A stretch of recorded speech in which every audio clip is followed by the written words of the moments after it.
আপনার আশেপাশে যে কবরস্থানগুলো আছে হাজারবার দেখেছেন। ভাইয়ের কথাটা রেখে কালকে একবার দাঁড়াবেন, কবরস্থানের পাড়ে দাঁড়িয়ে শুধু আপনি সব কবরের দিকে চোখ বোলাবেন আর কল্পনা করবেন কত টাকাওয়ালা, কত অহংকারী, কত ব্যবসায়ী, কত ডাক্তার, কত হোমিও ডাক্তার, কত নেতা চিনি না কিন্তু আছে তো। এবার আপনি জিজ্ঞেস করবেন ওনাদেরকে কেমন আছেন আপনারা, তখন দেখবেন আপনার দিল কেঁপে উঠবে। যদি দিল দিয়ে প্রশ্ন করতে পারেন, বিশ্বাস করেন ভাই আপনার দিল কেঁপে উঠবে। যখন আপনার সেই চিন্তাটা একটু গভীর হবে তখন আপনি খালি কবরের জায়গাগুলো দেখবেন আর দেখে দেখে বলবেন এখানের ভিতর হয়তো কোন একটা মাটি আমি এখন দেখছি, যে মাটির নিচে একদিন আমার দেহটা থাকবে।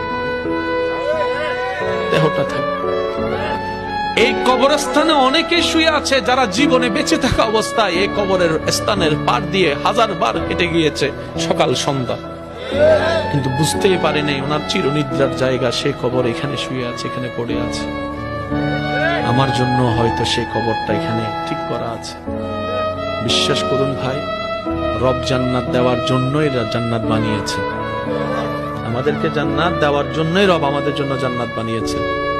আমরা যদি একটু ধৈর্য দিয়ে সহ্য করে চলতে পারি, ক্ষমা করে চলতে পারি। অনেকে ক্ষমা করতে চায় না, আমি হারবো কেন। ভাই, বান্দার চোখে জিতে লাভ নাই, রবের রহমতের চোখে জিতার চেষ্টা করেন।